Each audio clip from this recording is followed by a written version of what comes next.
what I tell writers all the time when they ask me for advice. One of the things I say all the time is, make your reader love the character and then make them hurt for it.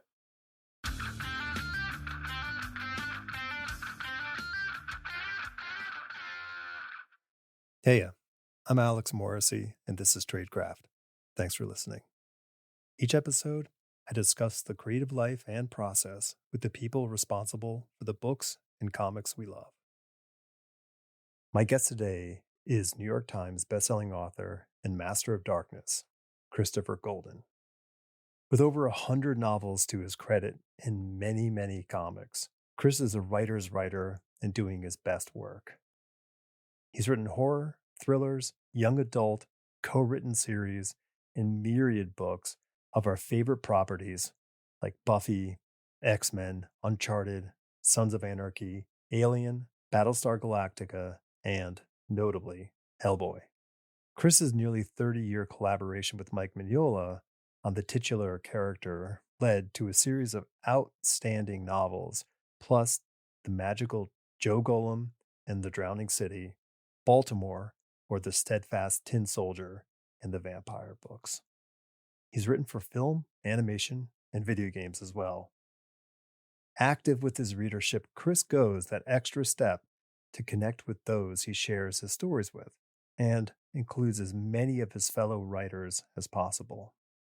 His work has been nominated for the British Fantasy, the Eisner, Shirley Jackson Awards, and the Bram Stoker Awards. He's also won a few too. His original novels have been published in more than 15 languages.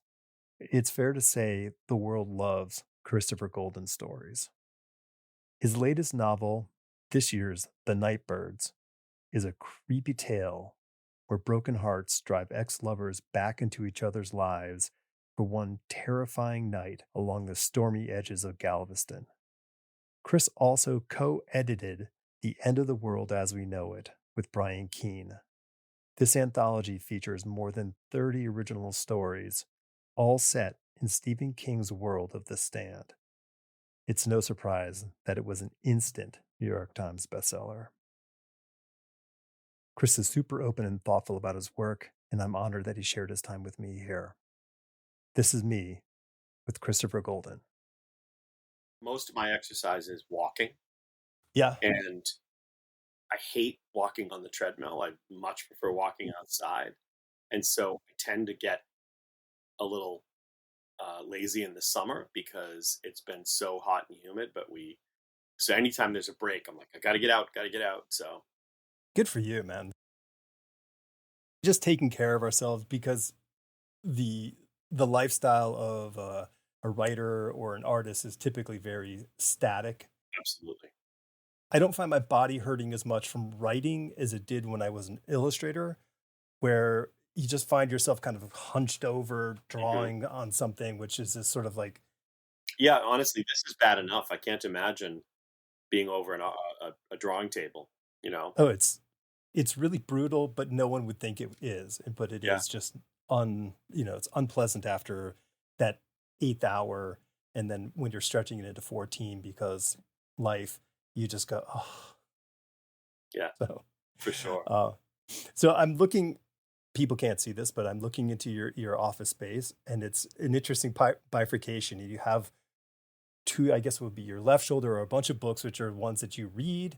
And then other ones are clearly your books because they're very, stacked up, orderly, and not, you don't think about those. The other ones you think about, like they're this wealth of, inspiration. So I love it. Yeah.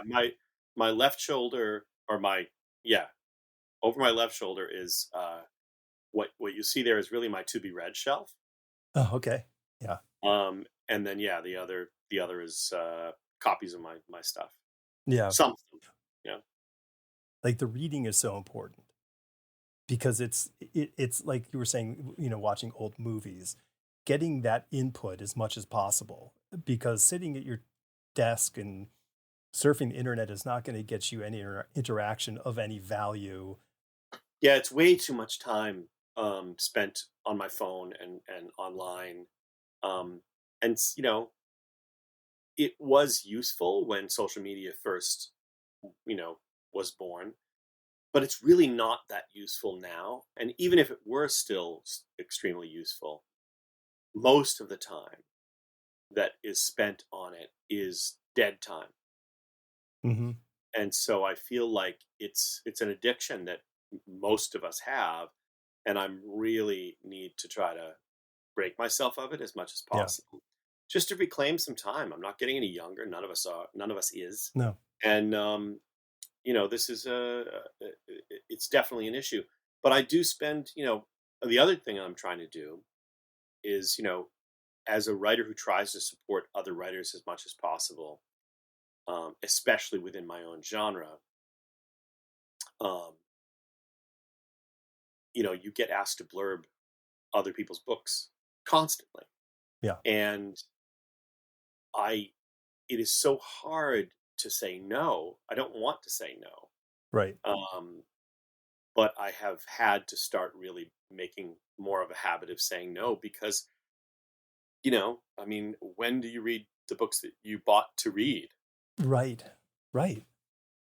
And so that's a struggle as well because, you know, I still am in the position to ask other people to blurb my books. It's Hmm. not that I'm, we're never beyond that.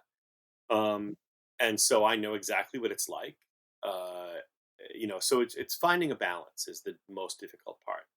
I think any of that kind of stuff has to be handled from that point of view where you just said that you still have to have that done. So you have to keep that in your heart when you are saying no, to be fair and honest with somebody saying, listen, I would love to. This doesn't mean this is a no forever. This is just a no for now. Right. Um, for especially first time authors, there's a lot on the table. It's a Yeah. very important period for their debut. If they are in the genre and they're saying, wow, if only I could get, Christopher Golden to blurb me, this would be great for my readers who I Well, want to attract. yeah, and I am more likely to say yes to a debut novel. I'm more likely to say yes to something that sounds really interesting to me, Hmm. and I'm also more likely to say yes to a book by a diverse voice in the genre because that's not only do I want to make sure that those voices are lifted, but I'm as a reader am more interested in reading those books because I think that I've been growing up, they simply weren't on offer, No. and so I'm going to find like I last year I blurbed a novel, a debut novel by a writer named Monica Kim called "The Eyes Are the Best Part," and Great title.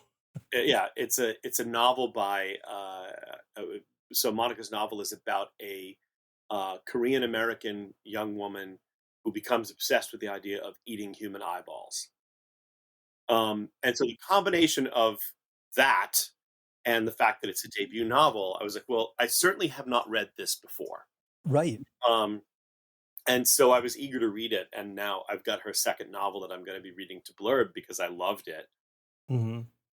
So but you have to find a balance. I Yeah. just hate, but I say no all the time now Yeah. because but then you get things you want to read. Like I was at an event over the weekend with a whole bunch of other authors, Dark Ink at Doylestown Books in Pennsylvania. And I ran into Lindy Ryan, who's a terrific editor and writer who I'd never met in person before, but we know each other. And Lindy gave me an arc of her new book, Dollface, which Cool. is coming out soon. And I showed that to you because it happens to be here on the desk, and I'm like, well, this definitely looks cool. Hmm. It looks so it's like Barbie and Scream crossed. Right. Um, so yeah. Flipping the coin a bit, because you're just a couple of years past your debut. Hmm. Where do you look on the metric of like the book you're writing and in the process of handing it over to the editorial side and saying, do I want to get blurbs for this? Who do I get for blurbs for this? Like, how much more strategic do you think about it now than you did 20 years ago? At this point, it's changed so much, and honestly, sort of getting people talking about it Hmm. is more important than having a specific blurb on the book itself. And so, what I try to do is just sort of spread the word as best I can amongst my fellow writers. Um, and hopefully they're interested in reading. Um, it's such an incredibly rich time for horror. I mean, it is the golden age. It's the Yeah. we've never had we've never had such a broad spectrum of amazing horror fiction and the supportive publishers and readers that is Hmm. out there now. So that's amazing. I think as far as strategizing is concerned, every time it's different. Things always, if they're not in the business or not doing things. I mean, the amount of support that publishers are able to give most of their writers is very little. Hmm. And this is just the industry. Yeah. So, there might be a couple of books every month that get the red carpet treatment, and everybody else, it is on you to do all the work to make it happen. So every time you have to rethink, like, okay, well, what can I do that will be an attention grabber? What will be Hmm. different? And also for me, at the same time, when I'm doing that, I'm trying to incorporate the philosophy that I approach all of this with, which is the rising tide lifts all boats. When I had my 20th anniversary as a published novelist, I held an event, but that event also included a whole bunch of other writers that I wanted to spotlight. When Yeah. I had my 25th, I did the same thing. When I last year, January of 24, when my novel The House of Last Resort came out, I threw an actual convention built around that book. But I also had a whole bunch of other authors there that were featured because I feel like that is the joy. And writing is a very solitary profession. Sure. And the pleasure of it is that you meet people who love the things you love, and you want to celebrate them, and you want to point them out. And so while of course it's my hope that other people do the same, that's not the reason you should do it. You should do it because you want people to love what you love. You want to share it.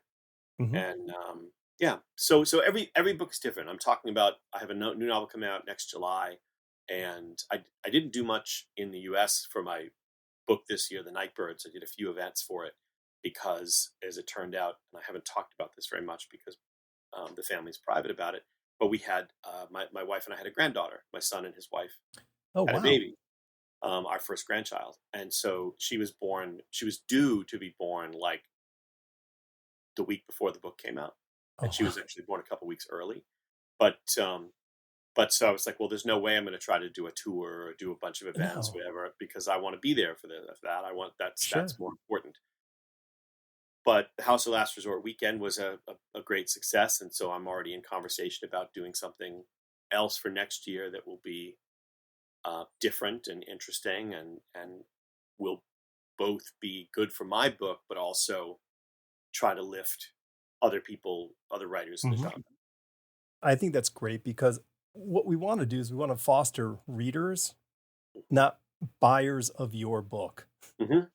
because you're going to lose that person if they don't read anything else. And my example is an old example, and it's a comic book example, which is Sandman. Back in the 90s, you could go to most any comic book store and you would get the same story that every week some young women would come into the shop and say, "Is the new Sandman out?" And they would Yeah. go, "No, it's not." And before they could say, "But we have," they would turn around and leave. And that was the model because they had bought into buying a book, and that book was of value to them, but they didn't see anything else in the market that spoke to them the same way. While there may have been a dozen other titles that would have, there was just no understanding. There's no outreach. There's no discussion. So to find other people who are like, wow, I didn't know this author existed. I love this. Hmm. I'm gonna keep reading their stuff. Now that keeps them active, keeps them reading more. And then when your book comes out, they're like, wow, it doesn't seem like it's been that long. Right. Yeah. No, it is, and I think not to do like a deep dive into any of this stuff, and I don't want to get into an argument if you're not on the same page with me. But um, this is why, for me, aside from the damage that J.K. Rowling has done with her anti-trans positions. Her behavior. Yeah. What's that? Her out of the book behavior.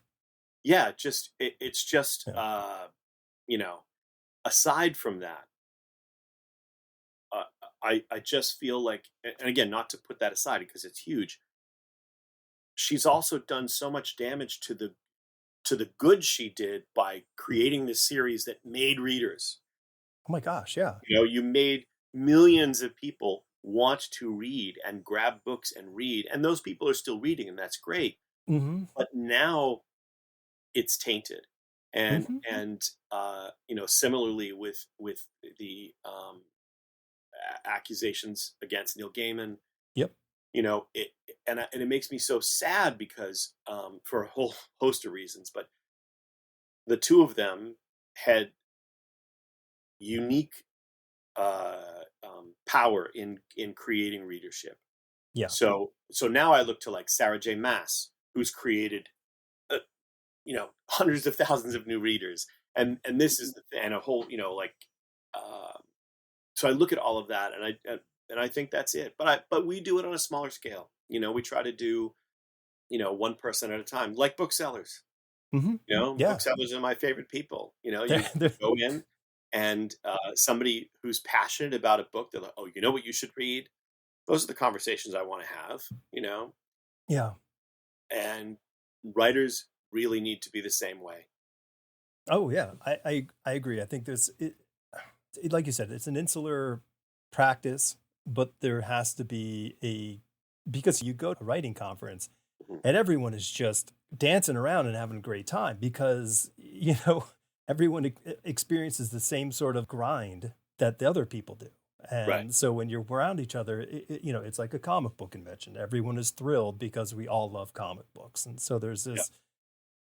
this unification that happens. And I mean, I definitely over the last few years, I've just ramped up my reading. And I think some of it has to do with the podcast because I want to read more of whatever I have people coming on.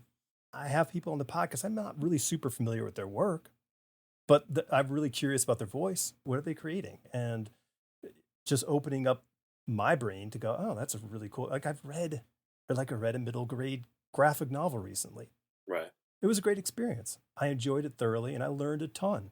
Yeah, absolutely. I mean, great graphic novels are. I've been writing comics as long as I've been writing books, Mm-hmm.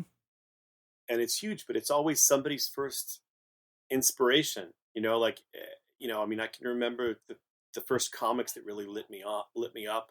I remember the first books that really lit me up, and these are the things that you're doing. I mean, we talk Mm-hmm. about tomorrow is the publication date for this anthology that Brian Keene and I Yeah. have put together called "The End of the World as We Know It: New Tales of Stephen King's The Stand," and it's an absolute. It's such a pleasure and an honor for us to have put it together. Mm-hmm. But it's like a thank you to Stephen King and to the kids we were when we first read this book. That is both of our favorite novel of all time and has been since we're the same age, since we both first read it, like in like 1980, something like that. Yeah. And so to be able to do that, to be able to share that love with all the contributors and everybody who reads it, um, there's nothing better than that. No. How did that come about? Because that's a really interesting project. It It's a came about. no-brainer. What's that? It's a no-brainer in retrospect. You're like, well, yeah, of course. Well, I mean, it's a no-brainer if Stephen King says yes, right? I mean, that's the key.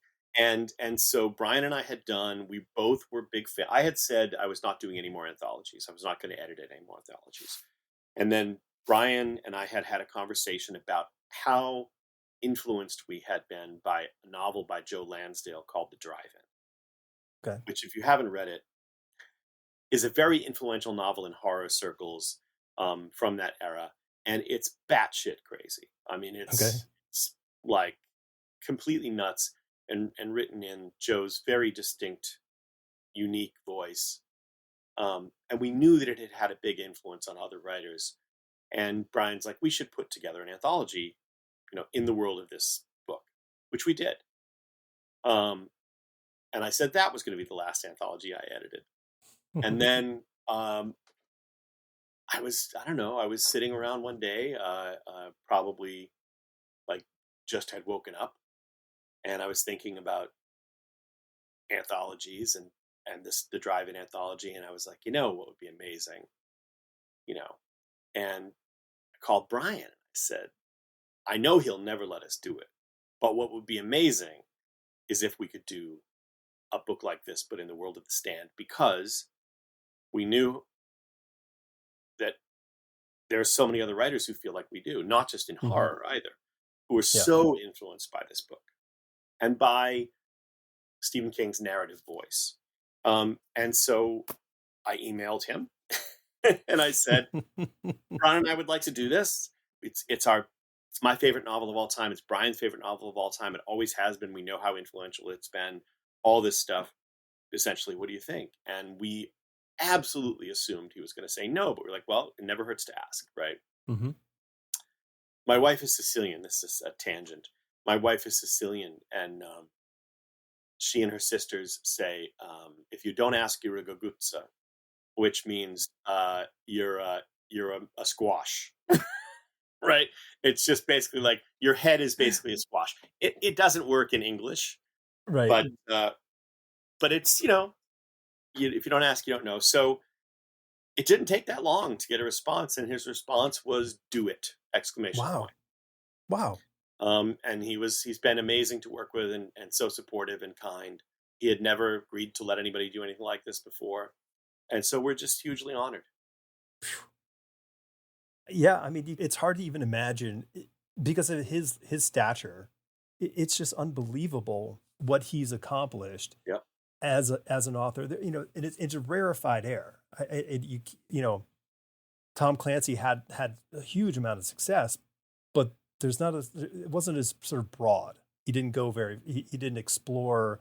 He was very sort of thematic in what he was approaching in his right. writing.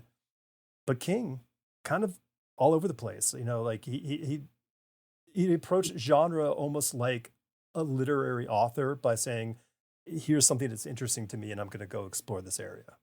Yeah, I mean, I maintain. Obviously, he's still writing phenomenal books, but I feel like when you look back at the 20th century, if you look at 20th century American literature, I still maintain that Stephen King is one of the greatest American novelists of the 20th century. Sure. And that doesn't discount how great his books in the 21st century are. But when you think about defining the 20th century in America, Hmm. his books are part of that definition. And I think that he is a part of the fabric and the history of this country, but also of the world, in a way that what other modern author, in a way that Twain is, and Charles Dickens is, Hmm. and the Bronte sister. You know what I mean? Like you're really looking at like the kind of literary echo that will last forever. Yeah, yeah, no, it's his canon isn't going to Hmm. fade. It's it is evergreen but black. Yeah, yeah, um yeah, no, that's an amazing project, and you have to be thrilled with yeah, that coming absolutely. together. And I'm sure, I mean, I've already seen a bunch of people holding up their advanced copies and Hmm. giving it quite some plaudits online, and that's got to feel great too. Yeah. Well, just I love that we made all these people just as happy as we have been about it. You know. Yeah, well, I guess that's that giving it back through your creation, regardless of whether it's you typing or you reading. Yep. I guess a little sort of, I guess, how the connection point from when you came onto my radar, and you probably already would know, but it's when you wrote your first Hellboy novel. I was like, I didn't even consider like the James Blish Star Trek novels of the 70s to be IP novels. They were just like, I guess this is what Star Trek is, because it wasn't on TV. But I didn't understand as a child that that was an effort to try to like expand the universe to continue to carry on the brand. But then when this Hellboy novel appears in, what is it, 1997, I guess? 96 or 97 was the first one, The Lost Ark. Right. And I was drawing comic books, and, so I was drawing for Dark Horse and, family of Hellboy. And I was like, what is this? Because I think they had it at the comic shop. I think it was, so I must have picked it up there, and I've dove right in, and I'm like, this is great, because it felt so incredibly immersive, because, Mike's visual imagery is sort of like a tattoo in your head when you Hmm. look at it, of that character and the world that he creates. But then the way you wrote it with the story, it became far more immersive of an experience. And I was like, this is amazing. So I was so thrilled. It opened up my mind, like, oh, this is happening more and more. Like, I didn't realize that this was happening. Pardon me for being an idiot. Yeah, no, Um, that's thank you. how did you get tapped for that role? Because it's kind of, in retrospect, way bigger than now than at the time. Yeah, it's really interesting because I mean, there've been starting with with Star Trek and things way back.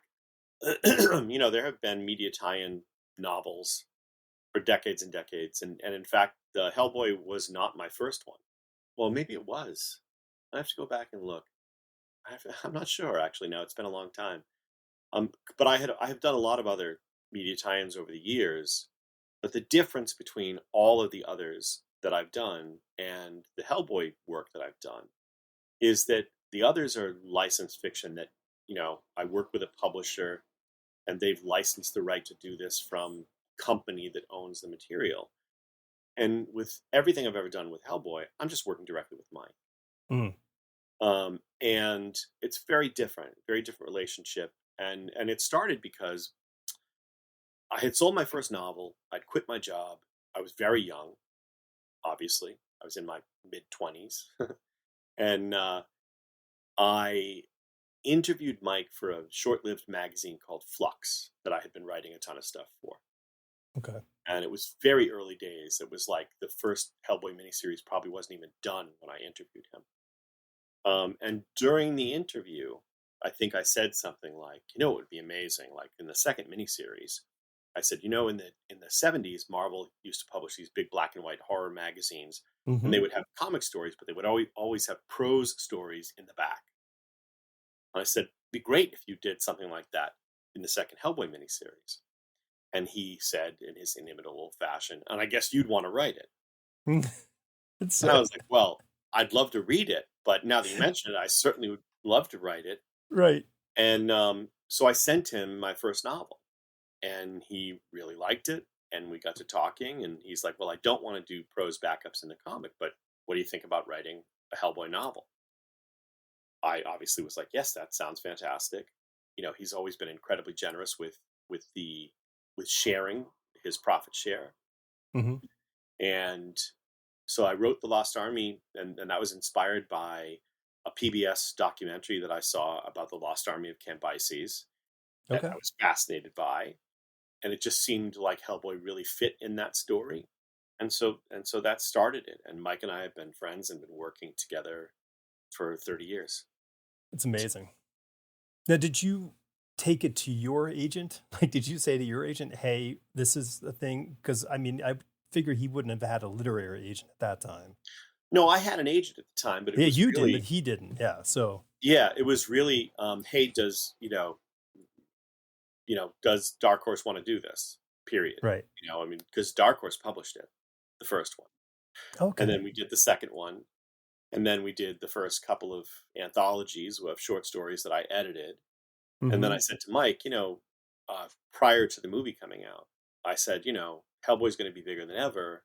Why don't you let me go to the mainstream publishers So I took it myself. At that point, I was my own agent. Okay. So I was my own agent for about 8 years in between my first and second agents, and at that point, I took it around to various publishers, and I brokered a deal for him with Pocketbooks, Simon and Schuster, and I Hmm. was the editor on all of those books that they did that they were original to them. And then when they decided to discontinue doing them there, we did some more at Dark Horse. Um, and I've Tom Snagoski and I wrote the very first BPRD comic with Mike, and that happened like I was driving Dark Horse crazy, saying, you know, you guys should do spin-offs, and they were insisting that the market wouldn't support Support it. a Yeah. spin-off from Hellboy until finally they were like, all right, we'll give it a try.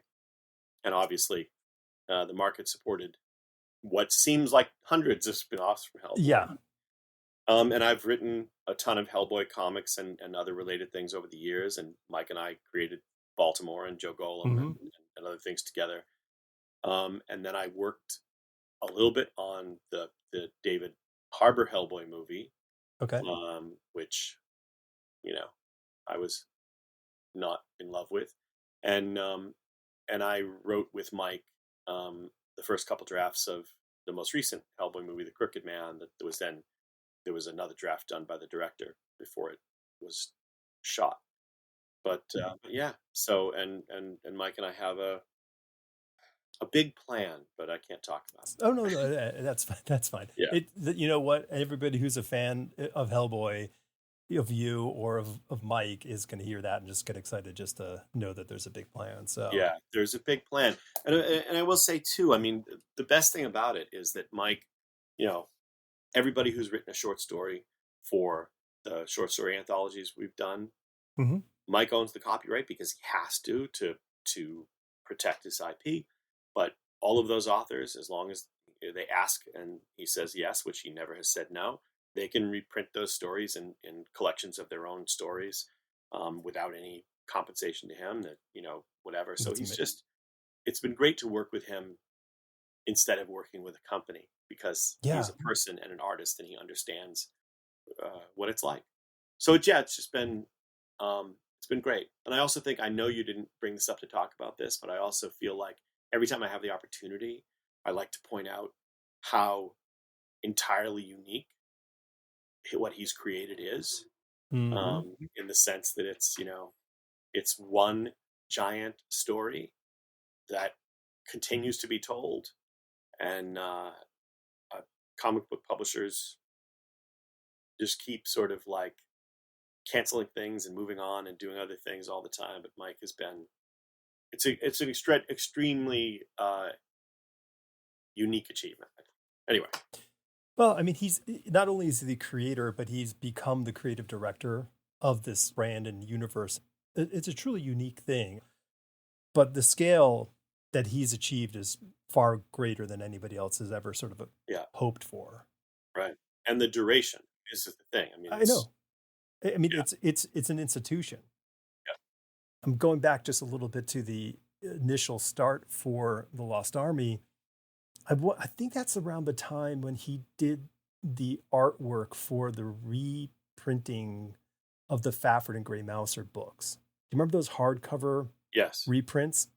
And he did the covers, but I think he did some interior like icon work for for those books. probably. Well, in the Lost Army, this is why people should try to track down the original It's edition. good. It's really No, good. well, that and the Bones of Giants also have illustrations all through them by Mike. Yeah. I mean, this so They were a real treat when they came out.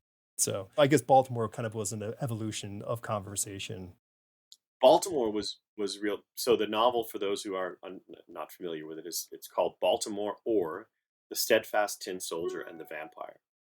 And the crazy thing about Baltimore was that, I mean, Mike had been telling me at that point for probably more than a decade about this vampire graphic novel he was going to eventually do. And I'd heard various versions of ideas from it. And one day he just called up and he said, "You know what? I've just realized I'm never going to be able to find the time to do this vampire graphic novel. do you want to do it as a novel? And I'm like, yes, because I've been hearing so much about it all through that time. And so that's how it started. It was supposed to be a graphic novel, and then ironically, of course, we went back and did two gigantic omnibuses of comics of it as well. Mm-hmm. I remember getting that, I guess, that hardcover when it first came out, somewhere amongst the shelves in here, and it's just, yeah, it was a great treat when that thing came out, because it was a beautiful object to begin with, and then Yeah. great story. So very cool stuff. So you said something interesting about that there was an 8-year gap of that you were your own agent. Mhm. So I guess this is sort of mid 90s through early 2000s, I'm I'm guessing. terrible with time. Okay, well, we're just going to say that's what it is. Yeah. It probably started in the late 90s. Okay. Yeah. Is that something that's happened more than once for you? No. Okay. No, what happened there is, I'm still friends with my first agent. We've known each other for such a long time, but I felt like she, at the time, at least, you know, she didn't have the reach. She didn't have like a lot of foreign agents working with her. She didn't have, I just felt like at the time, and there's no offense to her, I love her, that at the time she couldn't do anything for me that I couldn't do for myself. Mm-hmm. And so when I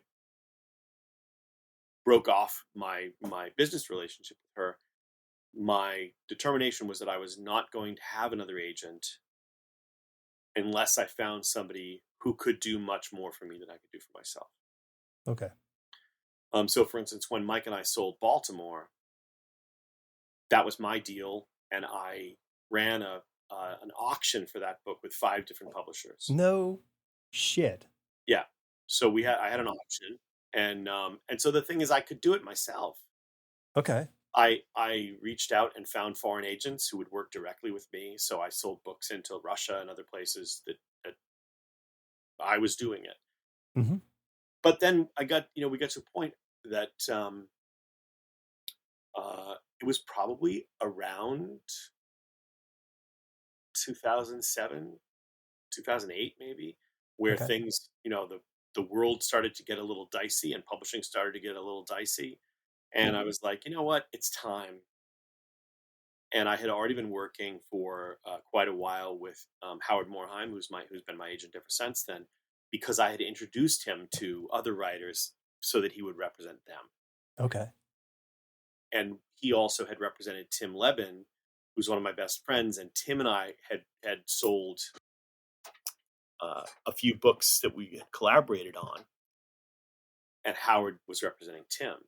So it was just very natural for me to say, okay, it's time. And if it's time, then it's going to be Howard. Cool.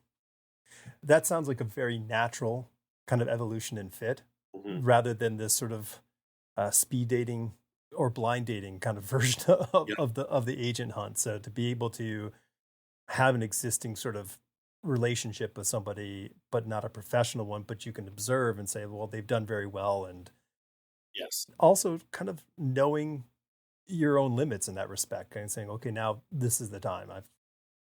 Yeah. Well, it's a question of your reach.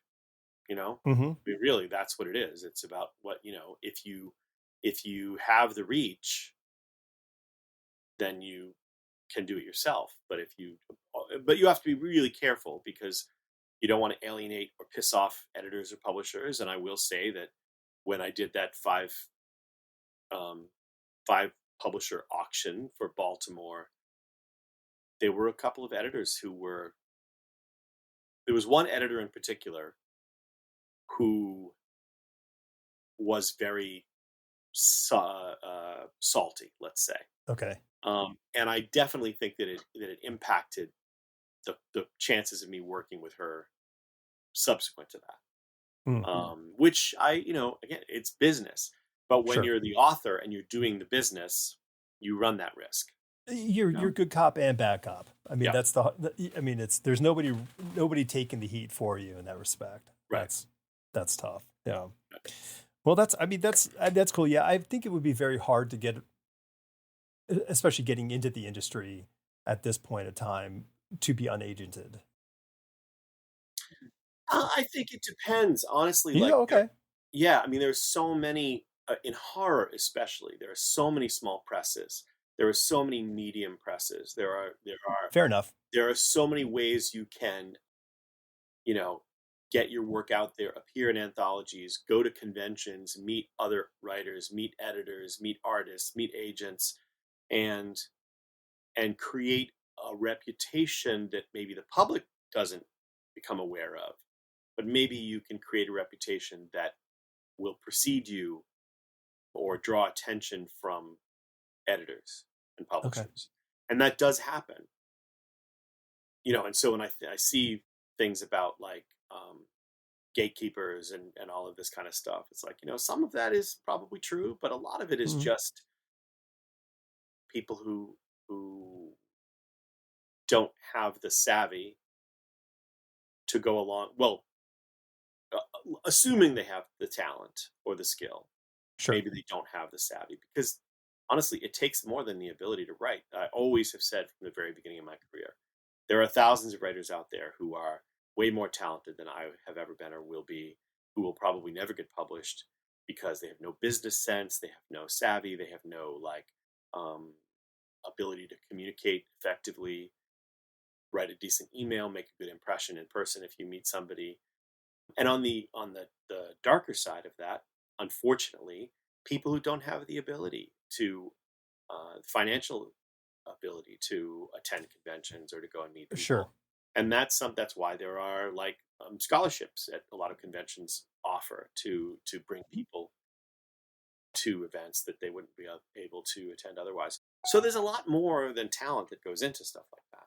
oh, for sure. I mean, you have to be able to endure the cost, the time that it takes to write a book that you're not being paid for, Right. and that and if you're in a situation in life where you have to work multiple jobs to make ends meet, Yeah. there's very little time to say, well, now I'm going to crack my knuckles and sit down and bang out 1,000 words today. Yeah. Just it's a very hard thing to do. Yeah, I mean, for me, it was, and this was many years ago, obviously, but when I was working on my first novel, it was 200 words a day. Okay. I'd come home from work, I wouldn't get home until, you know, 6:30 maybe. I'd eat dinner and I'd go write 200 words. And if I wrote more, I didn't give myself credit for it the next day. But if I wrote less, I had to make up for it the next day. Oh, that's interesting. And you know, most people, if you want to write, you should be able to do at least 200 words a day. Yeah. Because this was me commuting, but by train, all of Hmm. that stuff. So I'd get home, eat dinner, write 200 words, maybe watch an hour of television and go to sleep, and wake up at 6:30 in the morning, like, and start all over. So Right. There was a friend of mine. She writes romance novels, and her model of writing is she goes for a drive and she dictates her stories as she's driving. mhm. If you have the ability to do that, Yeah. many years ago, on the recommendation of Kevin Anderson, I tried Dragon Dictate, and I did dictate the prologue to a novel, but my brain doesn't work that way. I get it. I need the keyboard and I need the screen. Hmm. Um, it just doesn't work that way for me. So I'm envious of those people who can do that. Yeah.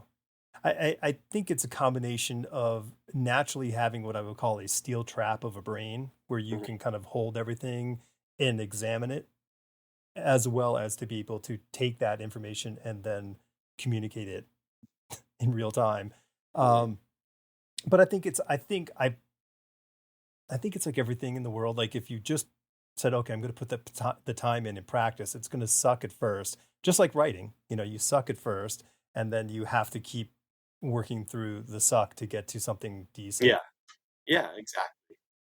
That so I think ultimately we could all be dictating our books, but there is a different kind of connection with the hand and the eye onto something versus just jabba jabba. Yeah. No, it takes a very different kind of wiring to be able to fully dictate the way that Kevin Anderson has done for so many Yeah. years. And she's driving.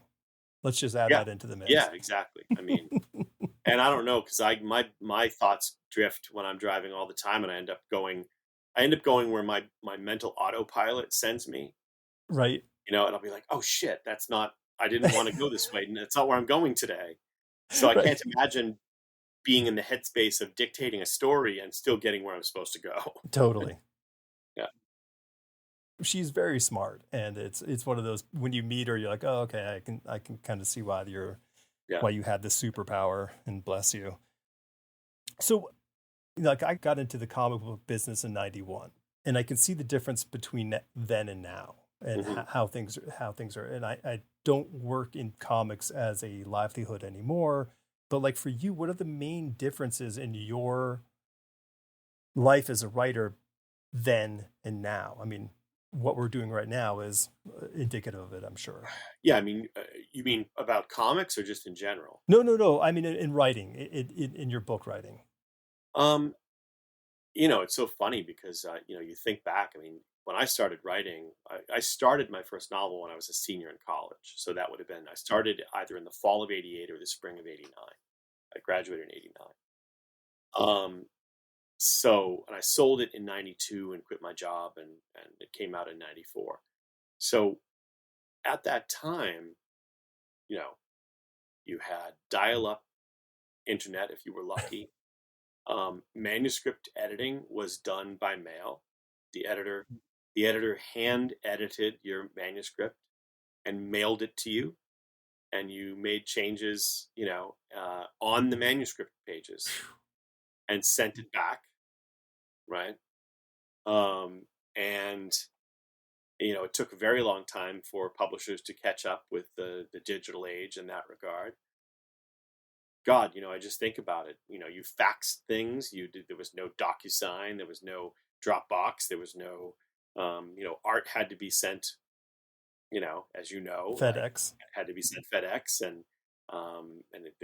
nobody was taking scanned artwork at the time. Yeah, I mean, it's incredible to think about. But I also think about,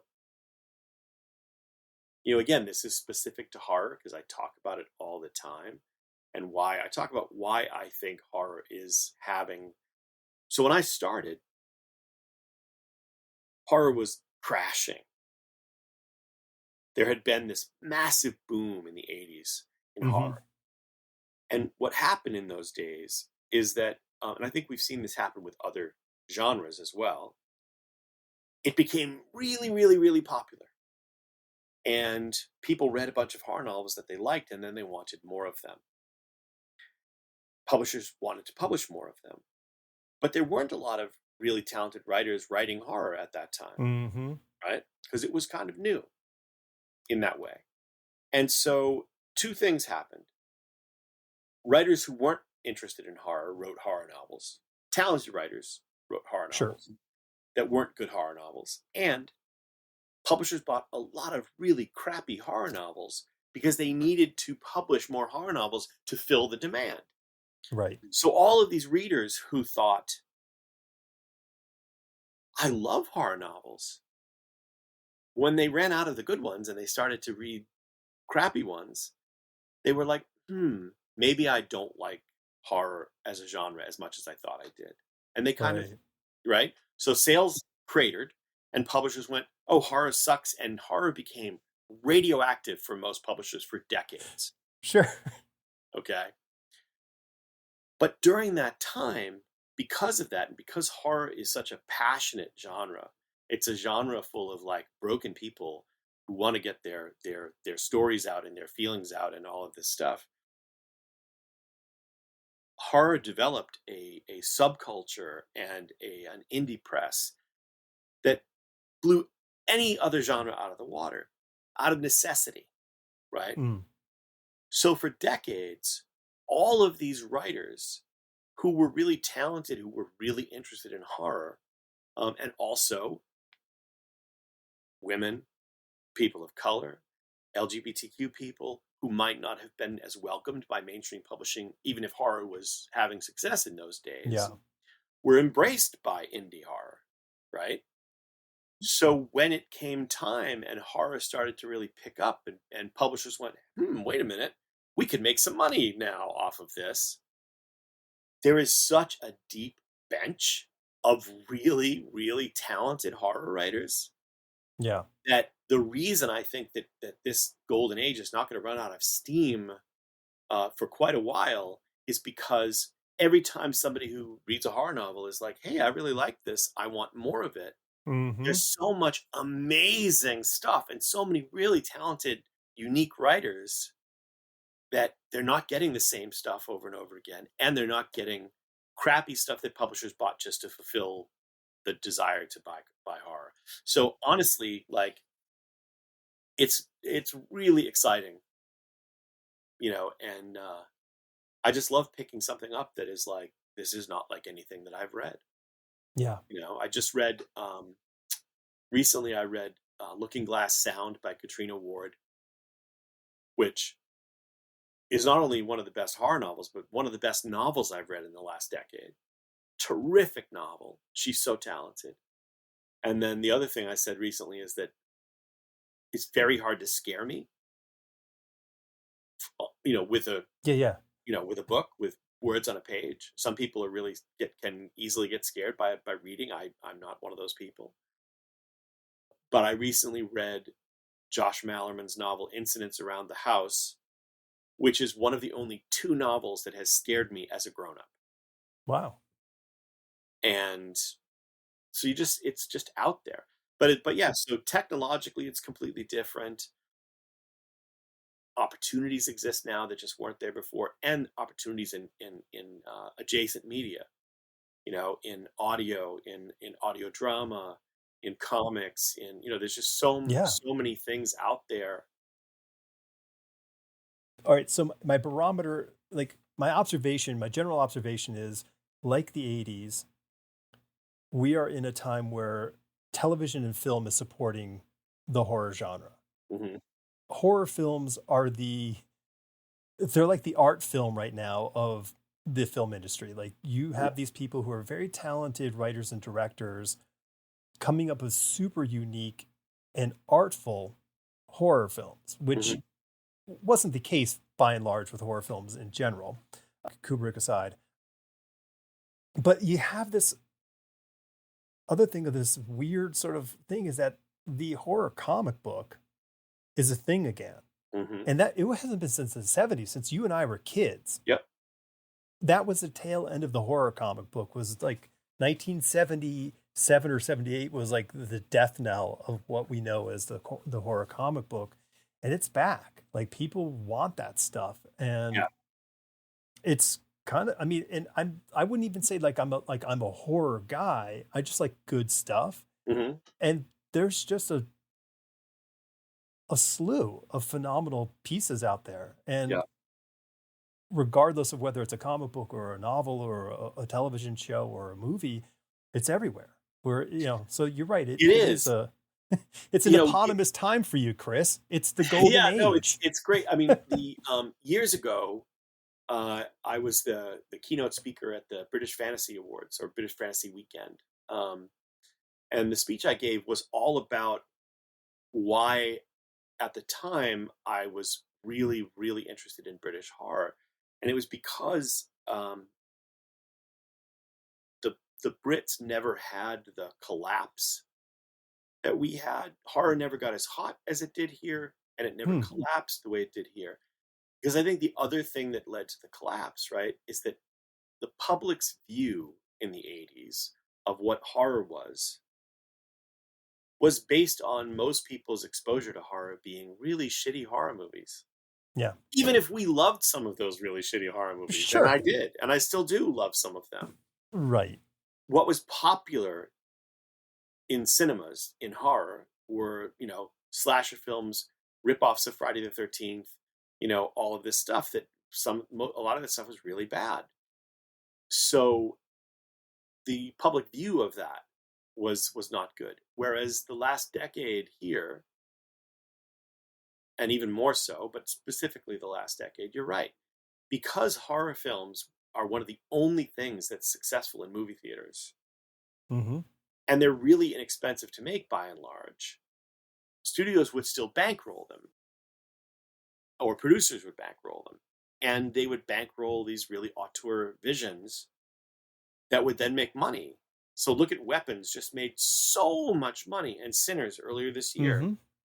huge successes. And I feel like there's the public view of what horror can offer them is the polar opposite in 2025 of what it was in 1985. Yeah. And so it's yeah, so it's really you're right. I mean, it's in every medium now. Yeah. I don't know where we are in the same relevant discussion with superheroes because, up till, I mean, there's really not a novelization sort of aspect of superheroes in the publishing world, but for comic books, television, and film, they're still relatively popular. Maybe they were Mhm. more popular 8 years ago or 5 years ago, but it's an interesting time. I mean, I would say Superman was a pretty big success, and then the Fantastic Four movie I think was a good. Yeah, it's interesting 'cause people are saying Fantastic Four was a flop, and I'm like, not to me. It made a lot of money. So because it didn't Yeah. make $1 billion, it made a lot of money, and it's an excellent movie. Superman is the hardest character to write in Mhm. comic books. Yep. He's also the hardest character to cast in film. So you have to get that. If you don't get Superman right, and if you don't get Lois right, and if you don't get Lex Luthor right, I don't care how good of a director you are, how wonderful your script is. It's really hard for the audience to go, yeah, I'm in this. But I think the Fantastic Four on a geometric level is so much more complicated to pull off for an audience that isn't just a bunch of comic book Mhm. fans who just want to see their comic book alive. Like it is way more of an ask. Yeah, to jump into the story of the Fantastic Four for people who are not familiar with it, and get all the characters right, and get you to feel. This is what I was saying, that one of the big reasons why I think it worked so well is because out of the gate, we're saying, okay, yes, they have powers, but this is a story about a family. This is Mm-hmm. a story about people. They're explorers, not superheroes. They're, Right. right. And so you have, it's very different. I loved it. And I loved Superman too. And I'm not, we could go back through and point out all the flaws of the Marvel projects over the last like 6 years. Right. Although I do think there are some real gems in there. Shang-Chi I thought was terrific. Mm-hmm. But I feel like Thunderbolts was very well executed and a nice way to sort of reset the table. Mm-hmm. And Fantastic Four is excellent. So I think they're making a lot of smart decisions right now. Well, I guess who was I think I was listening to. Oh, I was listening to James Gunn on a Smart List, and he was talking about how the business side of the Disney thing was, well, we have this whole streaming platform, and that's been the Mhm. last 5 years, and they're like, we need to fill up these slots. So the volume outpaced what the production quality could be as far as the story creation goes, and that's as we know, like there's nothing great on the screen unless there's something great on the page, and Yeah, that's how it goes. yeah. I mean, I honestly don't really think the volume was the issue. I think the attention, the focus was the issue. I Hmm. think that like a lot of those things, just required. Like I'm a huge Moon Knight fan, Yeah. and I felt like there was so much good stuff in it, Hmm. but it just felt very muddy.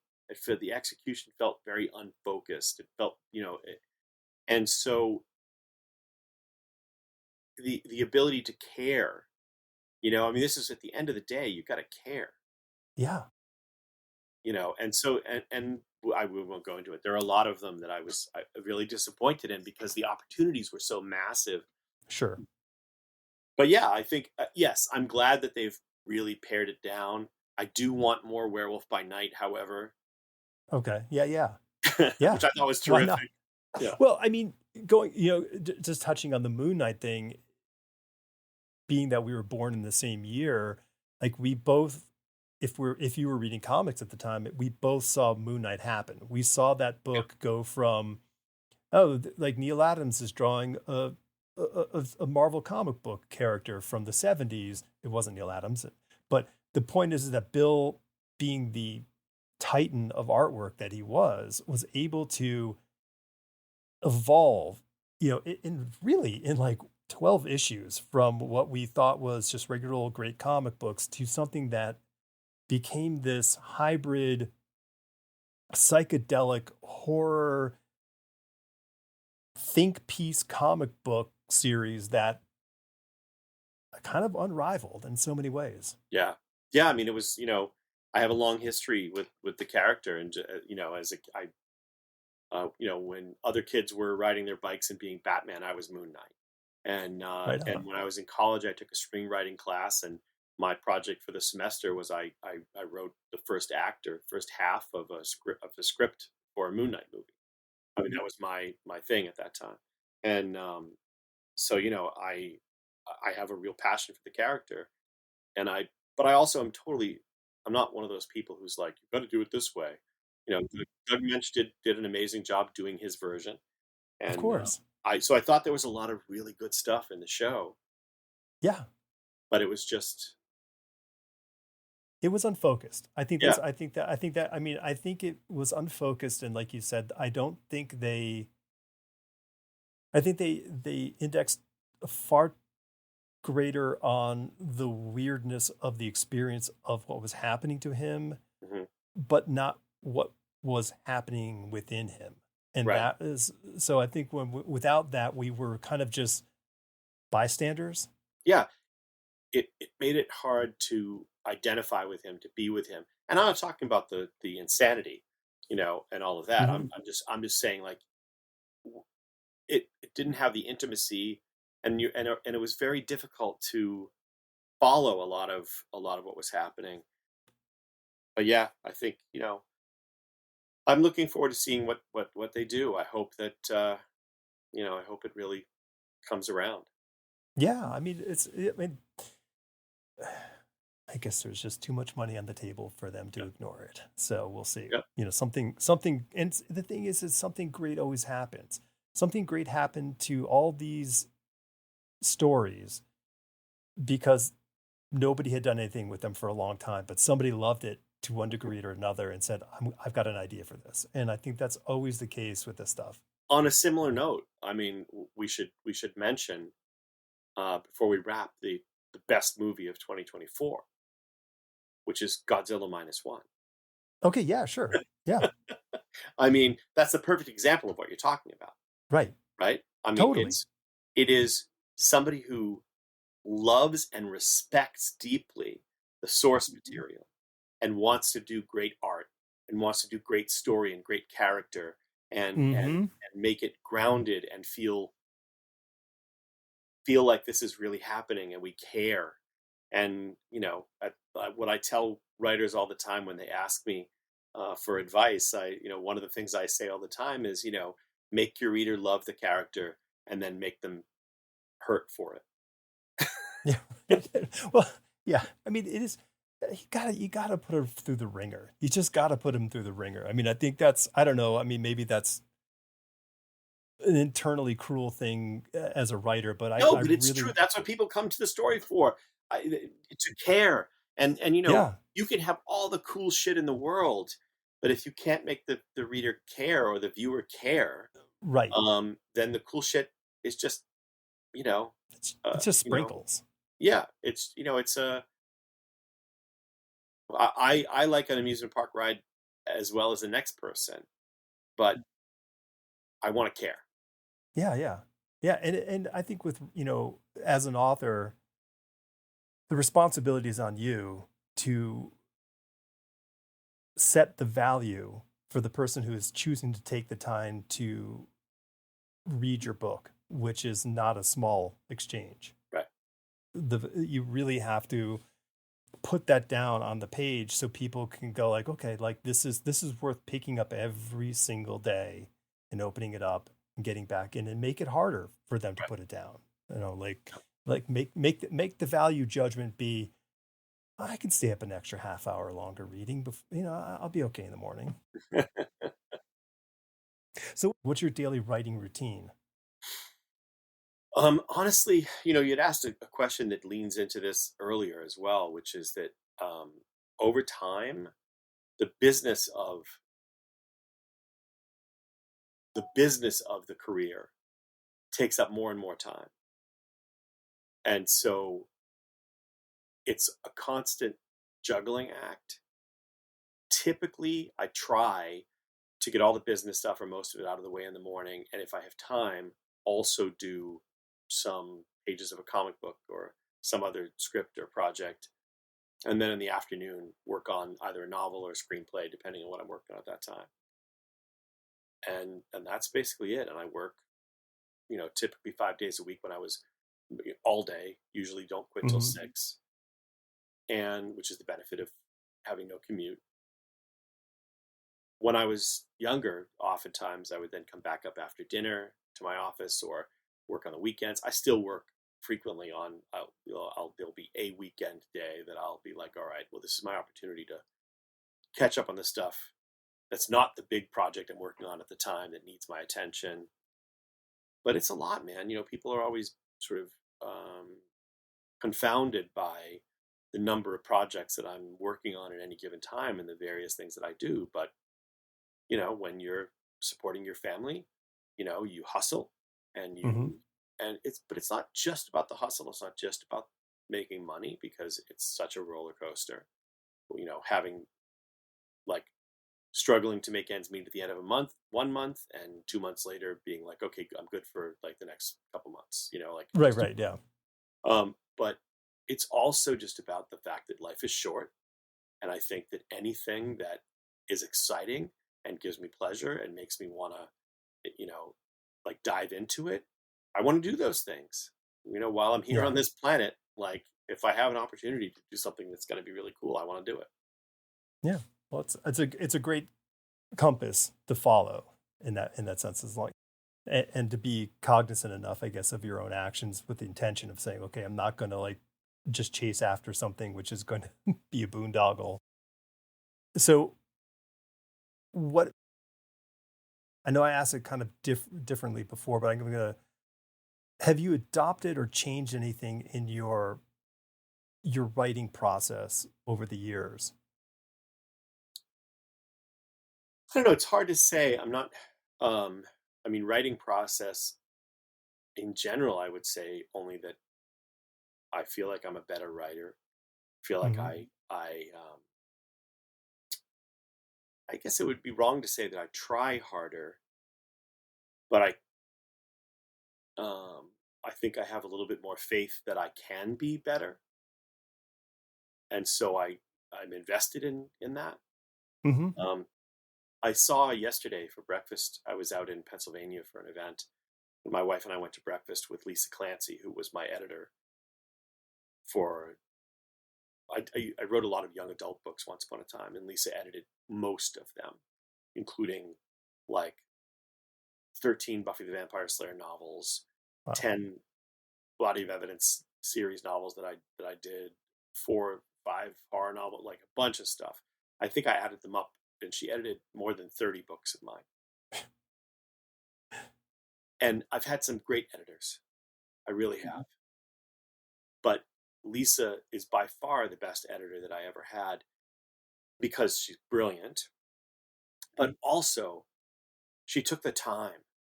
She, every time I would get a manuscript back from her, she'd be dinging me on these grammatical things, but also sentence structure things, and flow and repetition of words, and, like, things that, you know working with her improved my work as a writer way more than anybody else has in my Hmm. career. And I'm always so grateful for that because she took the time and she had the, you know, the mind for that kind of attention. Right. So, but here's the thing, you have to want to be better, Yeah, of course. right? I mean, that's a lot of people respond very poorly to editors' notes. Sure. And I have been an editor many times, so I know this, And so you just have to be open. It's super important to be open. And like you said, I don't think it may not be the first instinct for everyone to Yeah. be entirely open with their creation, but on the other side of it is something better. Nobody is giving you notes to destroy your work. An editor is certainly not giving you notes to make it theirs. They are trying to Well, they could there are some. okay. Good editors are not trying to make it Correct. theirs. Yeah. Because that lens of objectivity is the key. You were saying about repetitive words. I mean, you can see that, in books and you're reading, you're like, boy, like this is like two paragraphs and it's the same word. Like, that variety it's for certain readers that's a hang up. Mhm. Maybe for most people it's not, but But it's also just the flow. It affects the flow of the yes. read. It slows you down. Yep. If you're bumping on it as a reader, then you're Yeah. thrown out of the book even just slightly. Yeah. There's no reason for it. You don't need to do it, so fix it. Totally. Do you work, I mean, you co-write, which is something that is at the, I think for a lot of people, they don't get that understanding of like, sharing the load in that respect or handing something off and, that sort of that, preciousness of whatever it is. Um, do you have like your set of writer friends who you are sort of like, hey, I'm kind of hitting a wall on this thing. Can you read this and see if it's flowing for you, if it's working for you? Yeah, those are not necessarily people I have collaborated with, though. Except, I mean, fellow sometimes, writers. yeah, sometimes it is. Sometimes, like with Tom Snagoski or Tim Levin, or somebody I have collaborated with. But there are people that I've asked to read certain things for a variety of reasons over the years. My friend Bracken McLeod, who's a terrific writer, has you know beta read a few things for mine. I don't typically use beta readers Hmm. unless there's something that I'm like hung up on and I want a certain look. My friend Weston Oakes, who passed a couple of years ago, last year, geez, was it last year, was a lifelong member of the military service and just a very talented writer in his own right. But because of his military background, when I wrote a novel called Tin Men, which was my one and only like science fiction military thriller, Hmm. and I asked Weston if he would read it for me, and he did, which was great because he gave me notes that had I not had him read it, anyone who read it who had a military background would have been like, "This guy's an idiot," Right. and it would have been humiliating. So I think you need to know like when you need to have somebody looking over your shoulder.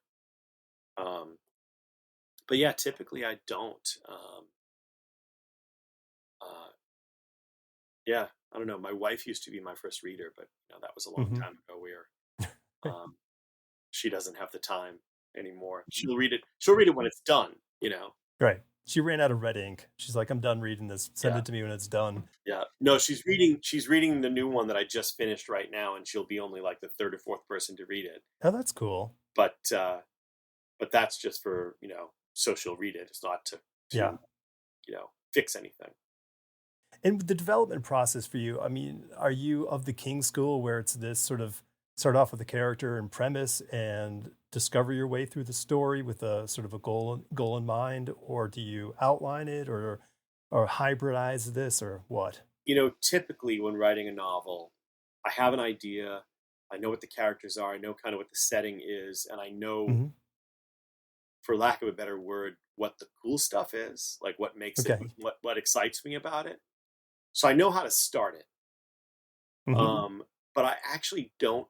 usually want to know a lot more than that Interesting. because I feel like the process, the journey, the epiphanies that happen along the way that make me go, oh, because I hate writing, honestly. Like I have Well, it shows that the 100 books you've written, buddy.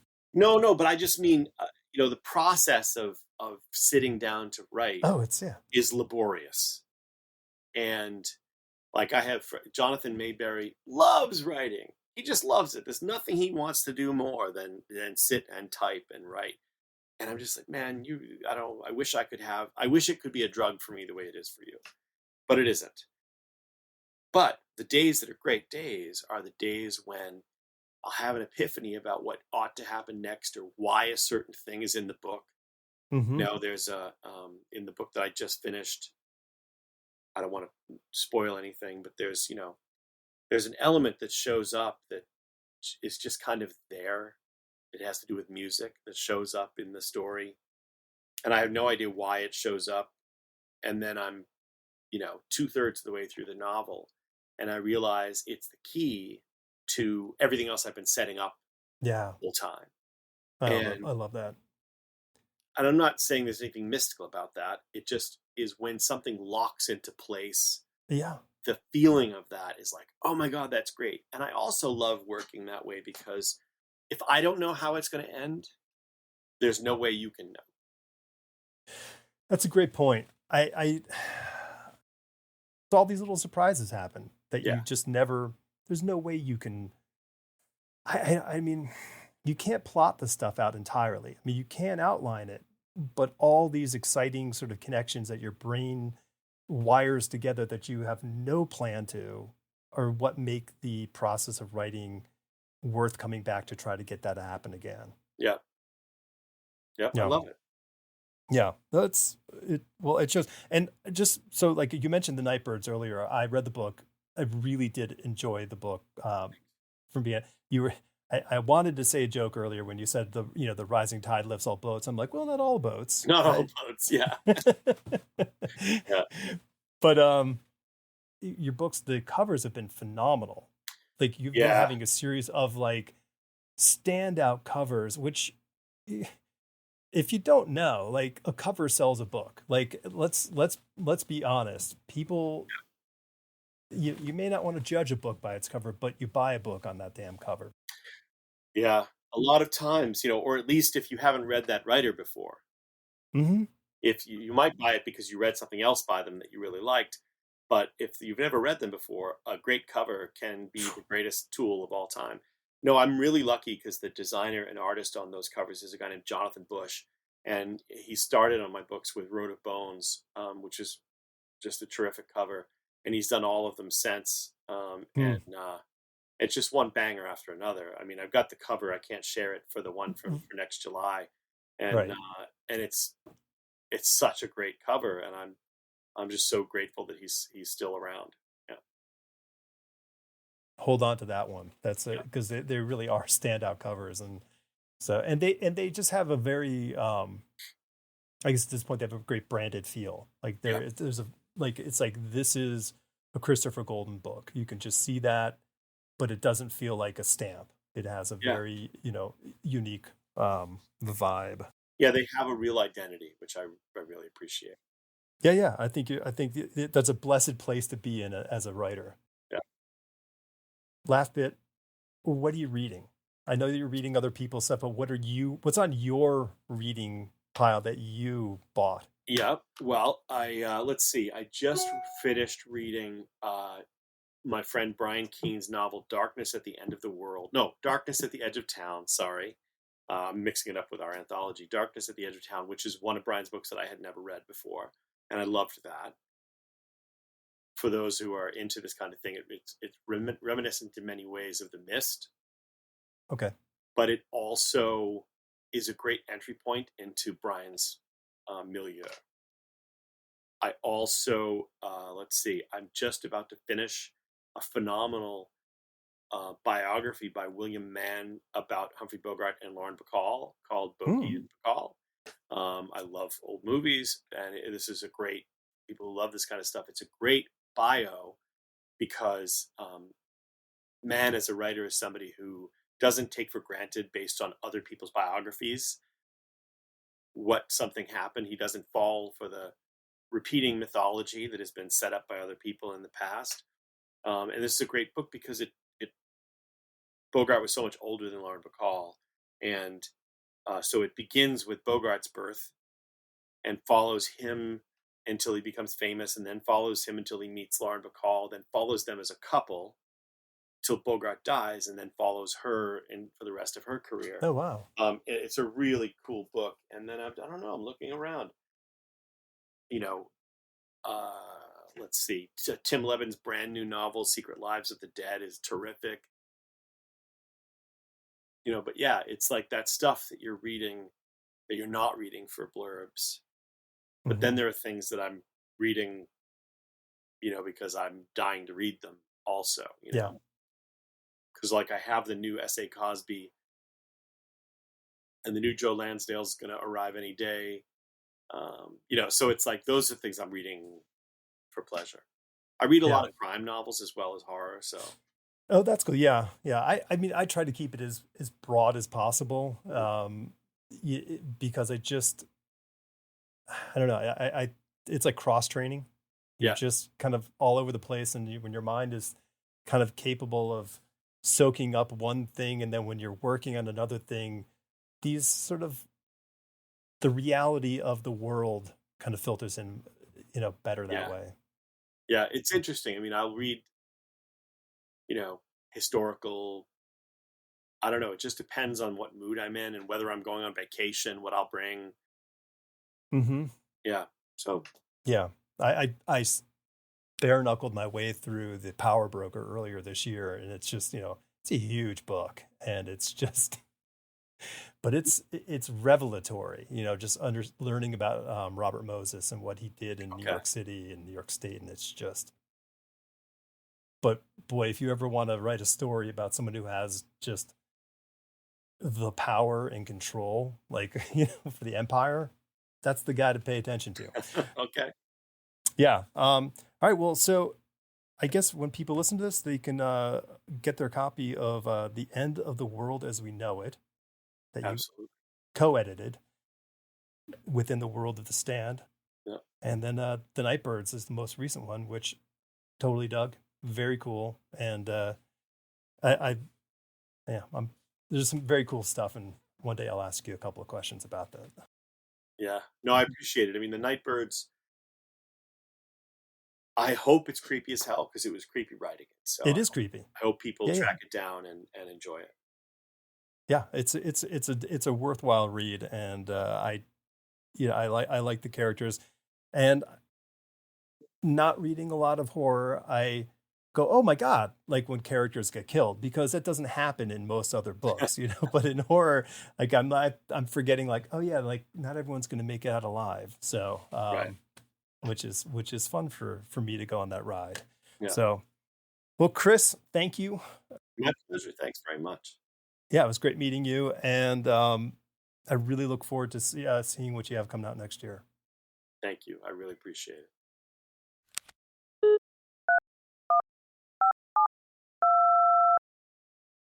How fortunate was it that the first author episode for this season is a man who's dished out his fair share of terror on the page, and it released on the week of Halloween.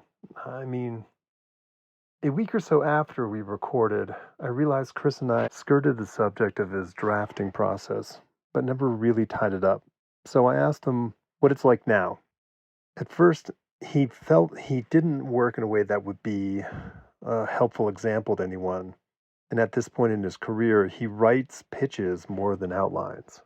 Then a day later, he followed up with more detail on his process. After a pitch is accepted, he begins drafting the book, but his first draft model is revise, revise, revise while writing. Chris describes this initial draft approach as it often feels like he's running in a jungle, when eventually he gets caught up in enough vines that he must take a step back, then hack his way clear to get enough room to start running again, and goes deeper and deeper into the story jungle where he gets tangled up again. Thus, the process repeats. So, when the first draft in his book is done, it's more like a fifth draft. Then he does a thorough editorial revision, including cutting for pace. Then he does another draft pass for character. And then this is where it gets kind of cool and different, is that sometimes he doesn't write the final scene at any of the drafts until all of them have been done.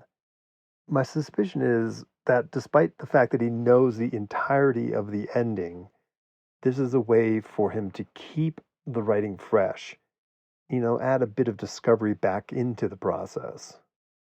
I love this concept. For me, editing the manuscript over and over can feel laborious, and it often can introduce the sense of familiarity to the author, because we know this, we've seen it, we've rewritten this before, and there's a chance that familiarity settles in. And by that point, most of the spontaneity, happened in those beginning drafts. Revision is a not specifically an act of creation, it's an act of craft. You're working on these skill sets, whether it's setting, clarity of action, or revising actual plot. So, leaving this space for newness in the ending, it's a masterstroke.